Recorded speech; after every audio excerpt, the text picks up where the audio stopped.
नमस्कार, बहुत स्वागत है आपका आश्रम यूट्यूब चैनल पर। आज हम जानेंगे हथेली में धन की रेखा के विषय में। अक्सर लोग धन की रेखा के विषय में बात करते हैं और भाग्य रेखा को धन की रेखा समझते हैं। हालांकि बहुत हद तक जिनके हाथ में धन की रेखा नहीं होती है, भाग्य रेखा ही धन की रेखा का कार्य करती है। ये भी एक सत्य है ज्योतिषी के अनुसार। धन की रेखा आखिर होती कहाँ है? हमारी ये जो दो उंगली होती है, ये एक हमारी छोटी उंगली, ये बुध की उंगली, ये अनामिका उंगली, जिसे रिंग फिंगर कहते हैं। इन दोनों फिंगर के नीचे जो बिल्कुल सीधी की तरह सीधी रेखा जो लकीर की तरह आपको दिखती है, आप अक्सर इसे इस प्रकार देखेंगे जैसे लोग सूर्य लाइन भी करते हैं। जब ये रेखा इस प्रकार से लंबी हो तो ये धन की रेखा कहलाती है। और दूसरी एक यहाँ ये भी धन की रेखा कहलाती है इस प्रकार से। कभी कभी ये रेखा इस प्रकार से तिरछी भी देखने को मिलती है। ये इस प्रकार की रेखा, ये रेखा धन की रेखा है। और ये रेखा कितना प्रभाव डालेगी? रेखाएं तो हालांकि बहुत कम लोगों की हथेली में ये लंबी लंबी रेखाएं देखने को मिलती है, लेकिन छोटी रेखाएं अक्सर देखने को प्राप्त होती है। लेकिन रेखाएं कब पूर्ण रूपेण फल देगी? रेखाएं अगर निर्दोष रूप में हो, ध्यान देने की बात है, निर्दोष रूप से हो, बिल्कुल क्लियर हो, तो ही पूर्णतः शुभ फल देती है। जिन लोगों की हथेली में ये धन की रेखा बनती है, उसके जीवन में काफ़ी धन संपत्ति और पैसा रहता है। अगर किसी व्यक्ति के छोटी उंगली के नीचे से बिल्कुल एक स्पष्ट और सीधी रेखा बनती हो तो उसे बहुत ही पैसा वाला होता है। इसका खास करके इसे व्यवसाय के क्षेत्र में अत्यधिक इसे उन्नति मिलती है और प्रगति मिलती है। व्यवसायिक क्षेत्र में इनका नाम होता है, अच्छा खासा कारोबार होता है। बुध के नीचे अगर आपके यहाँ उंगली होती है, इनके पास काफ़ी धन संपत्ति होता है।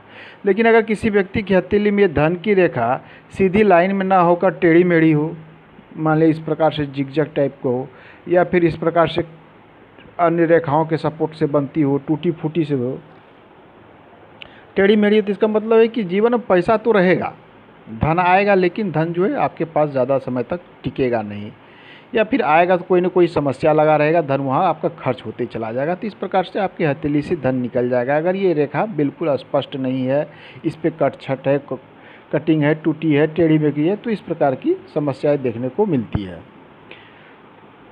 अगर किसी जातक की हथेली में ये दोनों रेखाएं, जो जिसे हम धन की रेखा बोल रहे हैं, जिसे शास्त्र में कहा गया है धन की रेखा मान लिया जाए नहीं है, तो इसका अर्थ है ये बिल्कुल नहीं कि इसके पास धन नहीं होगा, धन इसके पास होगा। इसके अगर इसके पास भाग्य रेखा हो, चूँकि इनके भाग्य रेखा भी धन का कार्य करती है, जो हमारे शनि क्षेत्र को जाती है, ये देखिए, इसे भाग्य रेखा होती है। ये अक्सर कई अन्य क्षेत्रों से भी निकलती हुई प्रतीत होती है।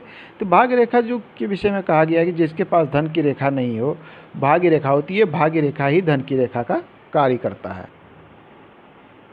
ये तो थी कुछ सामान्य सी बातें धन की रेखा के विषय में।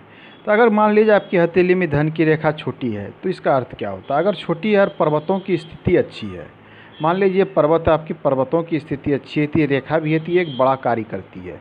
लेकिन अगर रेखाएं लंबी है और पर्वतों की स्थिति नहीं है, तो धन आने में काफ़ी समस्या होती है। आपके पास धन जब भी आएगा, काफ़ी परिश्रम से आएगा, काफ़ी कठिनाई से आएगा। मतलब ऐसा है कि आप परिश्रम करेंगे 100 रुपये का और आपके पास 20-25 रुपये, 50 रुपये आएगा, ऐसा कुछ हो जाता है जब पर्वतों की स्थिति अच्छी नहीं होती है। अगर पर्वतों की स्थिति अच्छी है, रेखाएँ छोटी भी है, तो ये बहुत बड़ा कार्य करती है। इन सब के अलावा अगर रेखाएं ठीक ठाक अवस्था में, सब कुछ ठीक है, कुछ पर्वतों की स्थिति, जैसे शुक्र पर्वत की स्थिति अच्छी हो, चूँकि शुक्र पर्वत जो है व्यक्ति के भौतिक सुख सुविधा को दिखलाता है।